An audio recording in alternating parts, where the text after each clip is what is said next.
Thank you. Thank you so much. I believe we're kicking off with a trailer before we begin our conversation, but welcome, Maria. Thank you.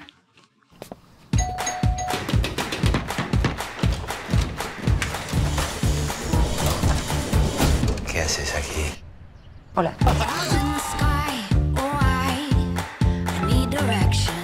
¿Has visto las noticias? In Movistar, ¿Estás mirando el móvil? we like to think outside the box, telling unique stories that trigger universal emotions. Te quiero. Y yo a ti. I love Spain. The people, the wine, the sun.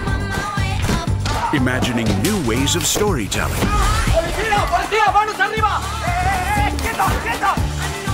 Trusting in quality rather than quantity. Acabas de fingir. No te creo. Pero cómo se te va la olla. Relájate y disfruta.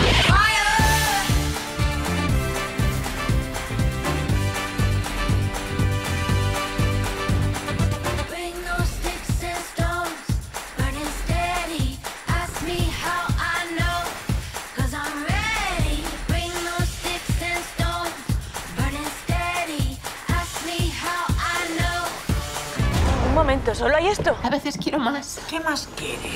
Todo.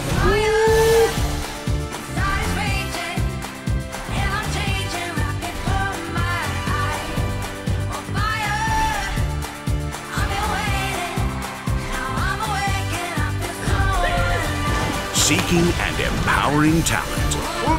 Por los amigos. Because we believe that any story worth telling deserves its own vision. Venga, por el amor, por el amor.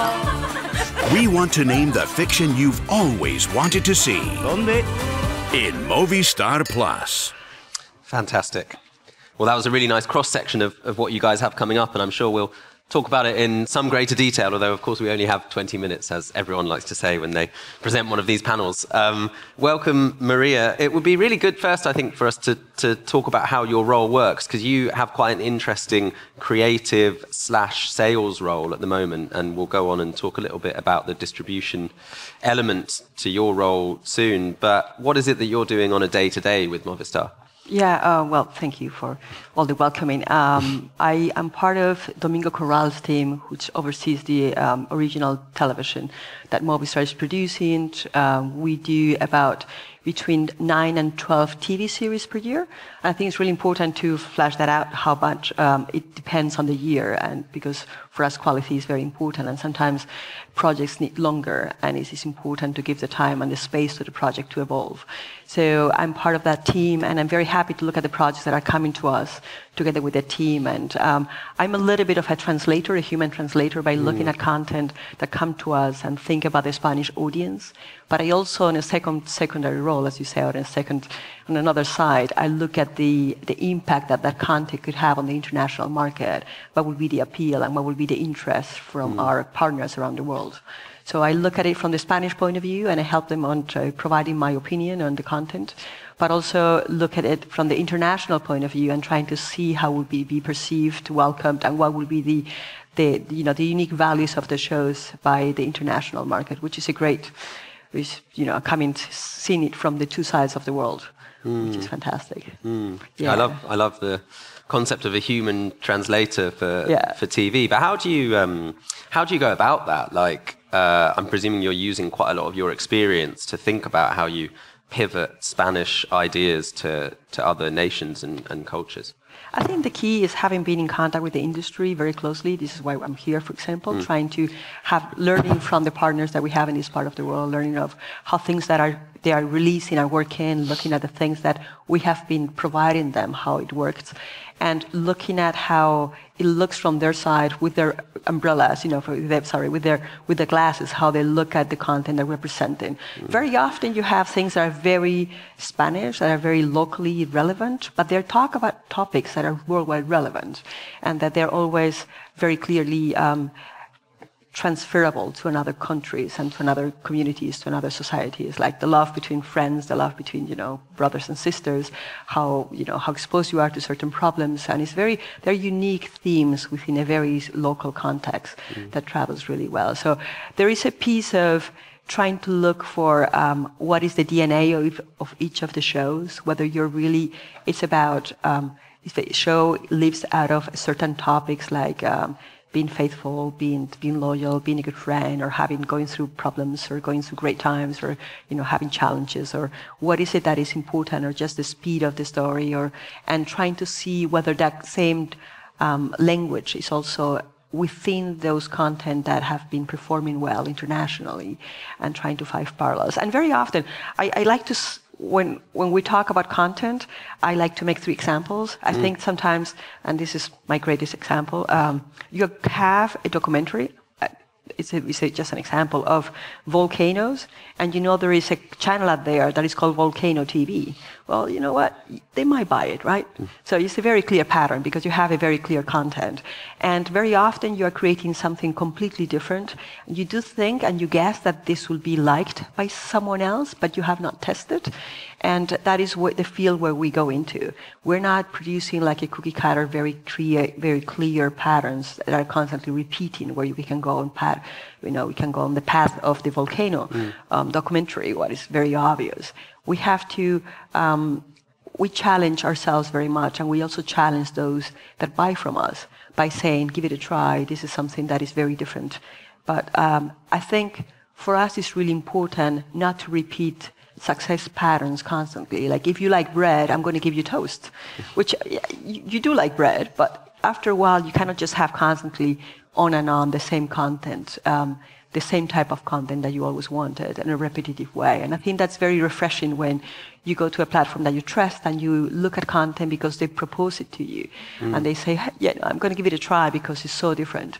And they always come with something, with a twist, with a different approach, with an unexpected cut, with an unexpected storytelling formula, with an unexpected format, with unexpected characters, or that is so interesting and provocative, and is quite an eye-opener for us into treating the topic. Yeah, we've been talking a bit before this actually about your approach to what you described as reinventing genre, and you guys are always thinking about this, and it feels like in this global TV industry that we live in with lots and lots of content, you're seeking this kind of unique selling point. Maybe you can, with some examples, talk a little bit about how you think Movistar is reinventing genre. Yeah, I think the genres, we do like genres, and we think that, the thrillers that work incredibly well for many reasons is a genre that we like a lot, but we don't want to think about it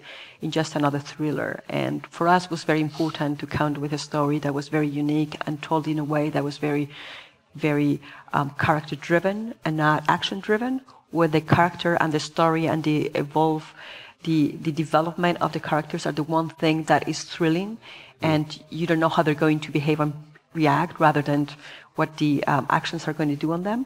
And I think it's a great example, the show that we had, Hierro, that had 2 seasons, did incredibly well, was sold everywhere, and had a very big acceptance, and in Spain it did amazing. And with the same creators and the same producers, with Porto Cabo and with Jorge Coira, we have created another show called Rapa that plays in Galicia, and is fantastic, and is now going into the 3rd season production. And for example, when you look at Rapa, and this is not a spoiler, on the first episode, you have someone that has been killed, a very unique situation where, the persecutor doesn't know where to start to investigate, and there's a teacher that is just in a sickness that will bring him, is very disabled at that moment, and that is very intrigued, and it becomes an incredible investigator through the season. At the end of the first episode, you already see who has done it. And you get very surprised by the audience saying, why would I know now? And then you realize, oh dear, why did that happen? And all of a sudden you're focusing to why he did it, or in this case she did it, and how is she going to get away with it? And that becomes your obsession as an audience, and it helps a lot through the whole arc. And it's really impressive how, by having a thriller where you have all the cards on your plate, and you know exactly, all the cards are looking up, even though you know so much, how much intrigued you are by that. And there's a great line where it says, we like thrillers where people don't run.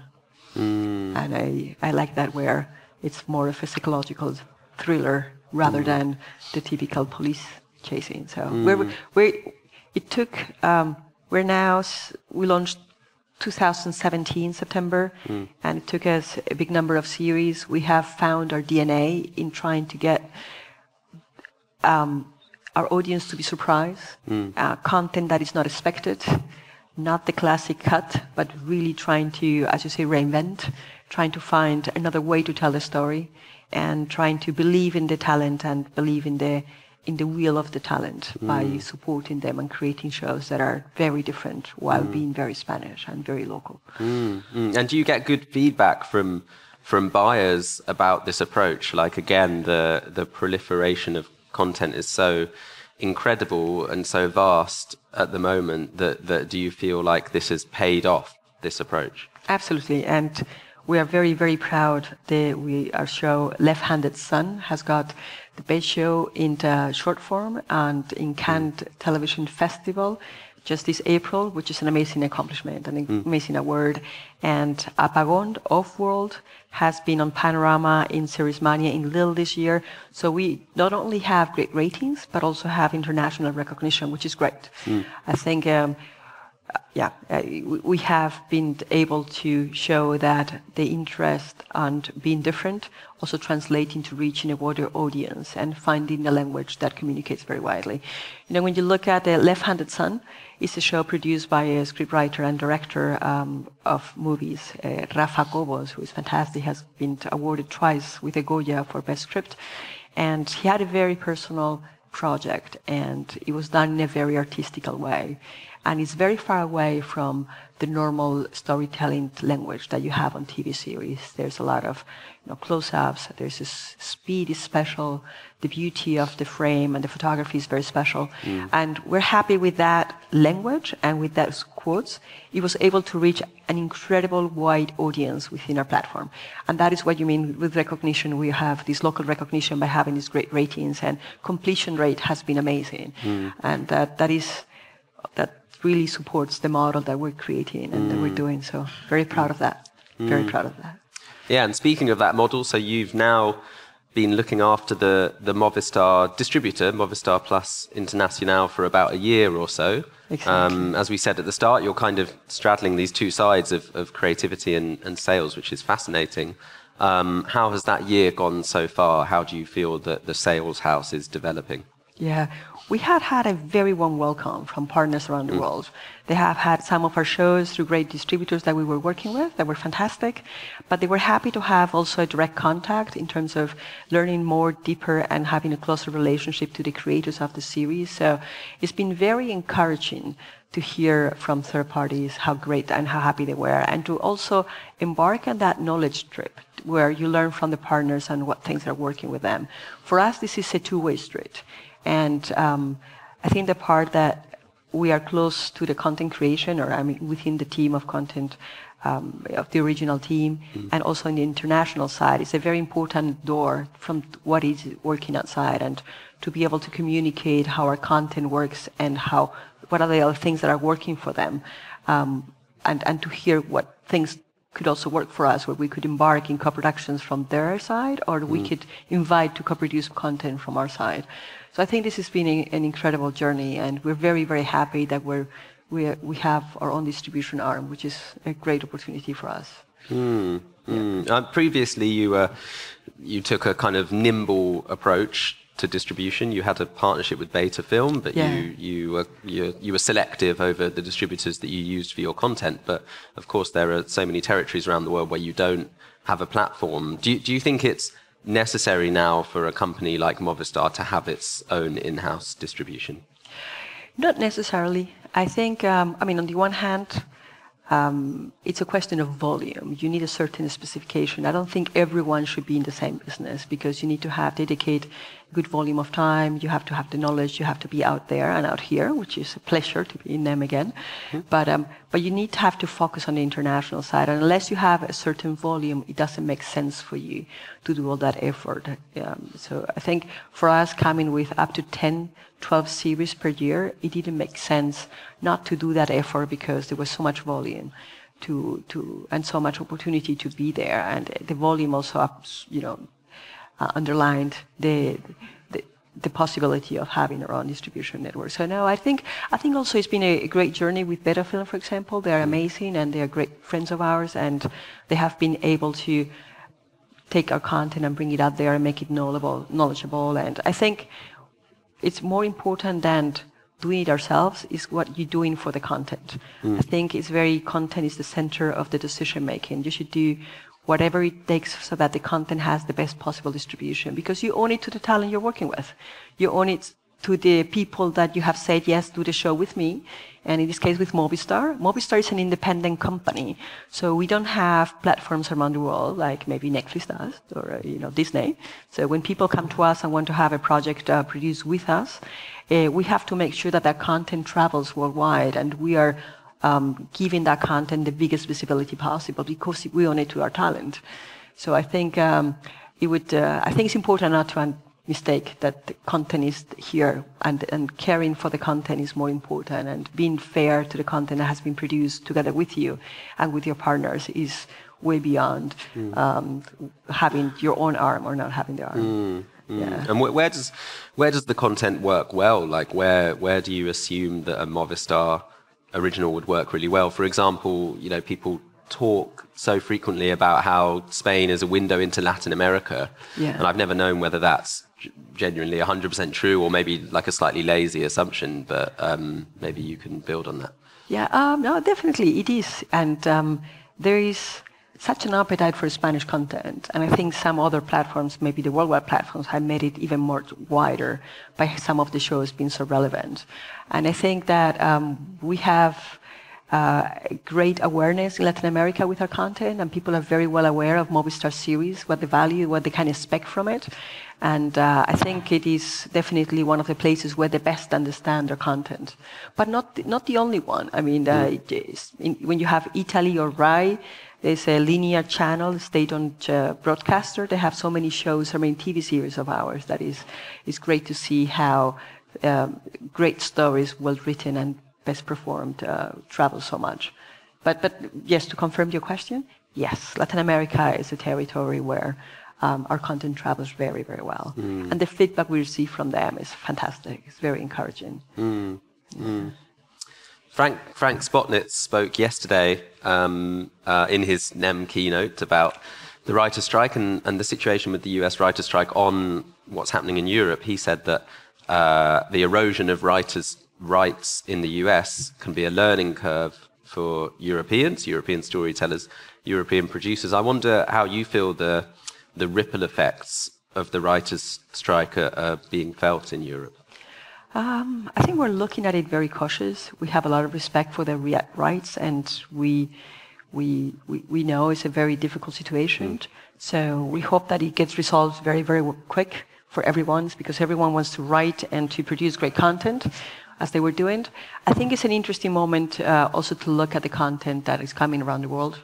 It's a great interest for us to be a spotlight for the international content in general. I think it's been now 7-8 years since last strike.